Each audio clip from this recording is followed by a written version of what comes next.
Hello, my name is Allie, and today I'm going to be talking to you about the Understanding by Design template, explicitly the stage 1 of this template. Understanding by Design is really looking at those core standards that you're going to teach and having one big idea that you are going to teach to those students, and then always aligning back to those standards. I'm going to talk to you a little bit more about it today. I am a K through 12 teacher, so a lot of this will be tailored for K through 12 teachers, but really anybody and anyone can use this Understanding by Design or UbD template and utilize the stage 1 process. In stage 1, we really want to focus on identifying your desired results. So you're already going to have your big idea or that big question in your brain. Why and what are the students going to get out of this? Or why am I going to teach this to the students? Then you're going to identify what results you want them to understand. Are you learning and teaching this because you want them to be better at their job? Or is it a certain skill that they're going to need later on in their life? Or maybe it's communication or life learning lessons. Whatever it may be, you want to make sure that you identify that first, and then you're going to build your unit around that. The first part of this template is to outline your course and unit summary. So for everybody, this part is going to look a little bit different. For me, since I am a 3rd grade teacher, my subject is just the overarching theme. So if I were to do this for math, I would put math here. If I were to do this for reading or writing, I would put English language arts here. My time frame would be a year, but maybe you're a professor and you only teach a semester. That is where you're going to change this class name and class number and class time frame section. Grade level, what sort of students are you working with? Are they adults? Are they children? This is where you put that there. Just that way you understand and anybody later also understands what sort of grade level we have. Keywords. This part is actually very important. This is any of those words that you want to outline before the lesson starts. These are those words in a typical lesson plan that would be those academic vocabulary words. So are there any words that you as a teacher need to cover before the class starts? Or maybe if you teach older students, you need to send out a list of words that they need to go and look up and make sure that they understand before class really gets going. Whatever it may be, make sure to outline these here so that you know and the students know what words they need to know. This is all about your school. So do you work for a certain district, a university, or maybe an organization, as well as what type of school you are working for. Then you have your textbooks and any online material. So nowadays, I have a textbook for class and the students have one as well, but everything is accessed online. So I make sure to link in any material that my students or I may need right here in this section so that I can just access it very easily. Now we're going to cover kind of what the unit is. So what are you going to call this unit? How long is this unit for? And you want to make sure that it is not too long of a time frame. We really want to make sure this is focused instruction, aligning with your standards or competencies that you choose.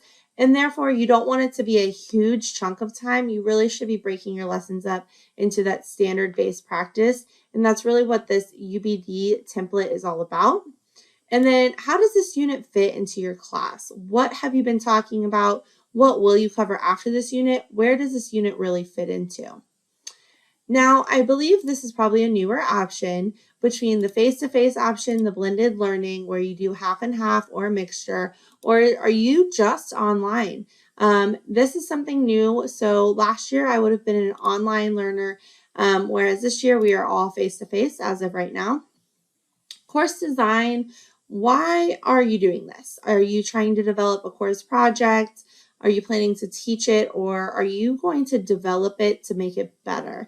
This is kind of just your why as an instructor or as a teacher as to why you are teaching this and why you're taking the time to use this template to implement this. What's your time frame? How long do you have to teach it? And then what is your level of expertise? If you're going to be an instructor or a course designer, you need to make sure that you're really developing the plan that is going to best help those who you're building it for. If you are just a teacher or you are trying to be a subject matter expert, you really want to make sure that you click whatever is going to apply to you so that you really can make sure that it is tailored to those people who it's going to help the most. Now, up next is the unit summary and the overview. So really, in your own words, just type a brief overview of what this unit is about. For example, if you are trying to teach point of view in a class, it would just be about teaching point of view, the kids doing a project, the kids are going to learn this, whatever, really just briefly an overview. Is this the main idea? Kind of the main idea of the unit, the main idea of you teaching this goal. Now, your big idea. You should have already came up with this big idea, as it says right here, in stage 0. However, your big idea is a controversial topic that kind of is open-ended. It leads a road to the imagination where students have to think and really develop their own thoughts. They're using those thoughts to then learn the material that you are going to help guide them through. So the big idea needs to be something inspirational. It needs to get them wanting to learn your topic. That's why it's so great, is that they are now wanting to learn what you are teaching about, and it's just so amazing. Now, this is kind of the hard part. K through 12 teachers, I find this a little bit easier because we are told all the time what standards we have to teach. Now, when I first became a teacher, I wasn't really sure why and what and how I was going to align these standards. I was just told these are the standards you're teaching first, second, third, and fourth. There was really no rhyme or reason to it. This UbD template puts that rhyme and reason at the forefront. You need to make sure that you are aligning these standards directly with what you're going to teach, which is why you list them first in this template and in this stage 1. So if you're a teacher, your professional organization would be just the Ohio Department of Education. We're going to use our either Common Core state standards or I'm in Ohio, so if you have state standards, I would use the Ohio State Learning Standards. If you are a professor, or if you are developing this course for, your job where you may run a business, whatever organizational competencies or standards or requirements, you're going to need to try to look this up and paste this all here. I just link in the direct ODE website right here so that I have it all listed. It's easy to find.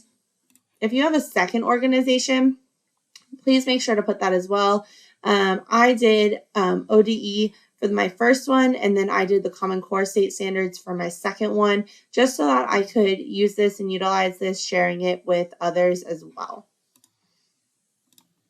All right, up next is your actual standards. So this is where we're finding our standards, is through our professional organizations, and then you're actually going to pull out which specific standards you are going to teach and have your students learn about. So sometimes you have standards that are really, really, really long, and they cover more than one idea. If you're only going to cover one part of that standard, just put in that one part of the standard that you are using. Teachers do this and should do it when they're getting observed or for their lesson plans. You are only teaching one part in one section of a certain standard. Now, you may have 4 or 5 different standards that you're going to cover in a unit, depending on how long your unit is. If your unit is a week, you may have less. However, if it's a lot more, you could have more. For this part, I just put the code. So what learning standard it's going to be under, what's that overarching theme. Usually they have some sort of code that you can put here to kind of shorthand it. And then I just entered the actual standard and what they will be learning under the standard bar.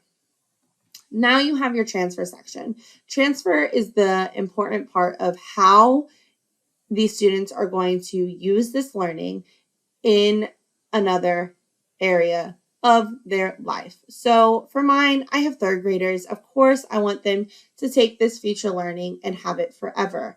Now, will they actually, or is it something that will actually come up in their future life? I hope so. Now, they all don't know what they want to be. So if you are a professor that is geared towards a certain learning area, psychology, medicine, business, this is these types of things that you should put in this transfer section? Do they need to learn these things in order to be a good businessman or businesswoman? Are they going to need to learn these things to save lives and be a good doctor? My kids need to learn these things so that they can transfer it to fourth grade and then hopefully be able to transfer it on later on in their life. I want to teach them more life skills and making sure that they can actually understand it. Transferring is really how you're going to know if the students grasp what you're talking about or not. Did they truly understand that learning? You're not going to know unless they can further it and be able to do it independently without your support. You need to word these with the students will be able to use when learning independently to do what, and then you fill in the blank. You want to make sure that you copy it down your codes here for what standards or competencies you're covering, because once again, you want to always circle back to those learning standards.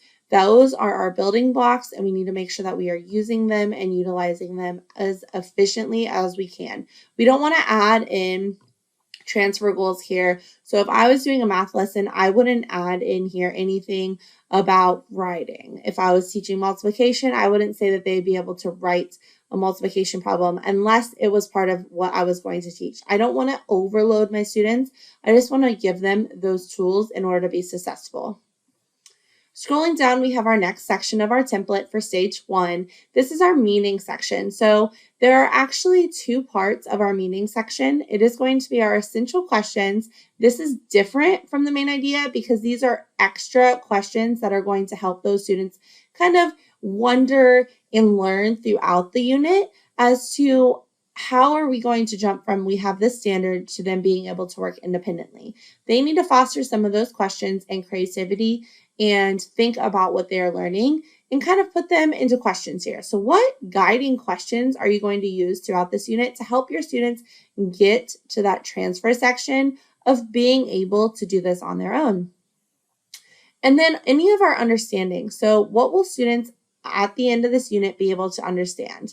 Well, students will understand that they can multiply. Are students going to be able to understand a certain equation, a formula? Are they going to be able to understand how certain communities live within one another? Whatever it may be, you once again want to make sure that you circle back to those competency codes or those standards that you are using. So if you are doing a reading goal, you want to make sure that your understanding is something in reading, making sure that you stay consistent throughout. The last section of our stage 1 template is going to be our acquisition section. This is also broken up into 2 different things, as you can see here. The first one is our knowledge section.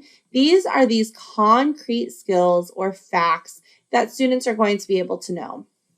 These are typically those ones that we look at as being tested on, those ones that students are going to be able to pull from their brain and say, this is the answer to this question. 2 plus 2 is 4. Their knowledge would be that 2 plus 2 is indeed 4. Students would then know that equation forever. And yes, they can transfer it to their life, and it is still an important knowledge component, but you want to make sure that you are just listing those basic facts and concepts here that the students will be able to recall. Once again, going back and understanding what codes you are referencing in this section. Skills are a little bit different. These are more processes or those things that typical teachers don't necessarily think about. If you are having these students research a project, then you should probably make sure that they know what websites are appropriate or how to pull up a search engine or update their computer if needed. If you have older children and older students who may have never learned how to type an appropriate paper or use a Google Doc or send an appropriate email. These are these skills in the life or in the unit and honestly transferring over later in life that they're going to need. So you would also put your transfer codes here and competency codes so that you always make sure that you're circling back. We don't want to have a skill that's going to be completely out of left base and not help the student at all. Once again, that is our stage 1 overview, and I hope that you enjoyed it. I really enjoy it because it really does help focus your teaching in order to better understand the students and where they're at and really where you want them to go. Without an ending goal, I feel like you're kind of just shooting in the dark. But as long as you have your standards and competencies, you can then align your teaching with that. And that is really the whole purpose between the UBD design. And I hope that you enjoyed learning about how to set up and use stage one for yourself. Thank you.